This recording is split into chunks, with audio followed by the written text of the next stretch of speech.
It's an arrogant assumption to say that human beings are lords and masters of the lower creation. On the contrary, being endowed with greater things in life, they're the trustees of the lower animal kingdom. Mahatma Gandhi.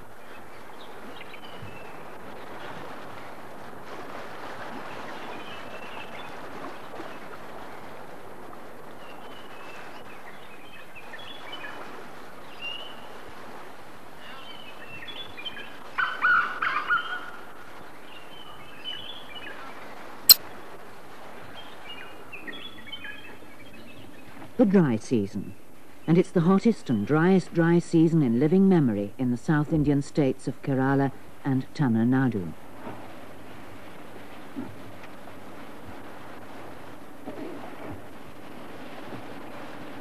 For the second year running, there have been no pre-monsoon rains, and even the last monsoon didn't bring very much water.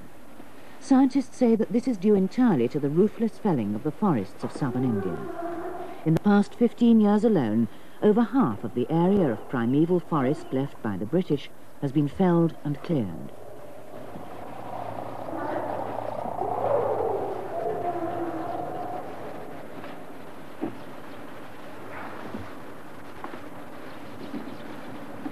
And now nature is hitting back. That's what they say in Kerala. In the villages and towns, drinking water has to be brought in by tanker and is severely rationed. And the elephants of the region walk long distances to get to one of the few lakes and rivers which haven't dried up completely. Asia's largest land mammals love water above everything else. They'd rather go hungry than suffer from thirst and the torment of dry, parched skin. A fully grown elephant needs 120 litres of water a day, or even more when the weather is as hot as it is at the moment. 120 litres, that's just a dozen trunkfuls. An elephant's trunk can hold about as much water as a sizable bucket, 10 litres or so.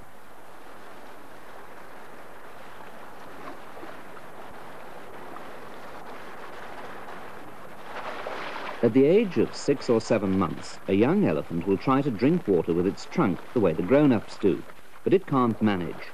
This is something it really has to learn. In fact, at first, this long nose seems to get in their way more than anything else.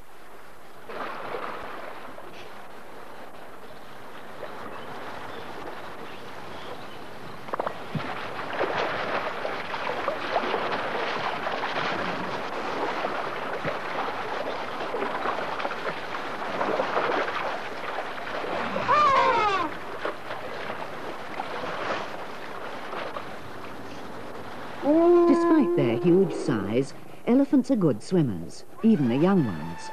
They have no trouble at all crossing a river, or, as here, Lake Periyar. Perhaps they're hoping for more and greener grass on the other side. Elephants don't need just a lot of water, they also have to feed constantly, because they don't convert food into energy very efficiently.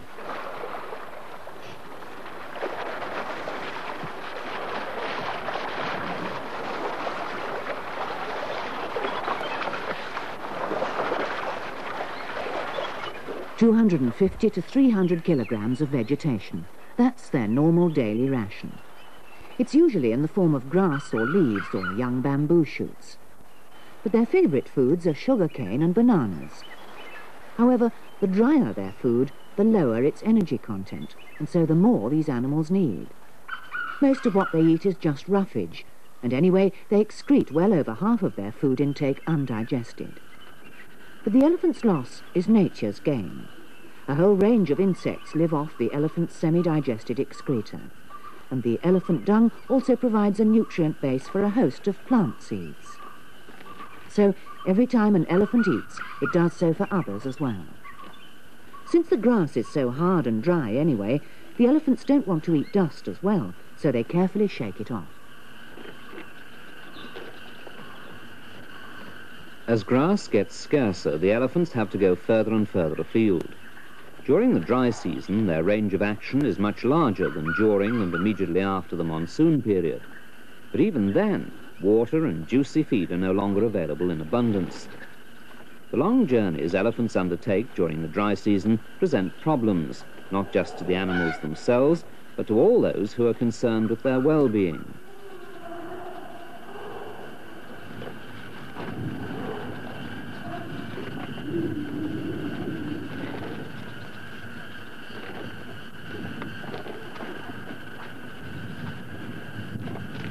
That's because all the animal reserves with herds of elephants, and that's over half of all the animal reserves in India and Sri Lanka, have long since proved too small for these animals.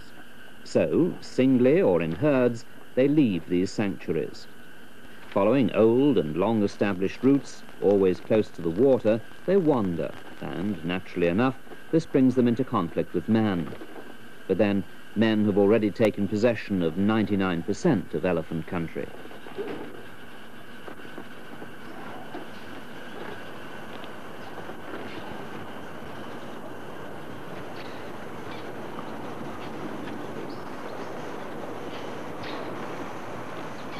This cow-elephant's lame leg is due to a gun wound. The incident occurred just a few weeks ago. The elephant was on a paved road well outside the sanctuary when it attacked and totally wrecked a jeep belonging to the Forestry Commission. The forest ranger fired his gun into the air a few times, and when that didn't achieve anything, he got scared and put a bullet through the excited female's leg.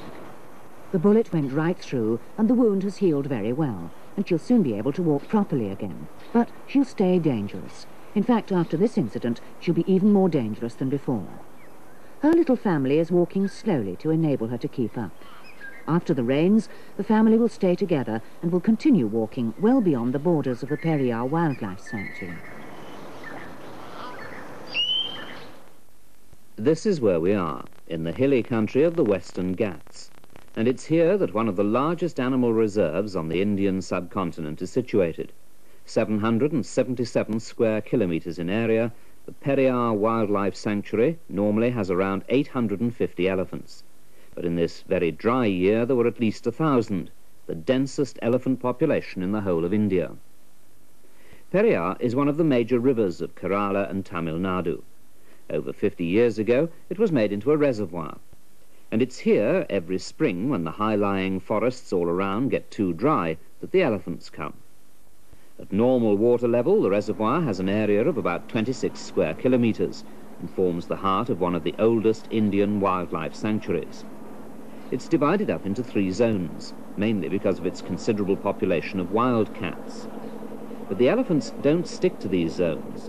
Many of them have moved into what is called the tourism zone, seem to have got used to the many motorboats here, and growing numbers of them have settled down here and spend all year by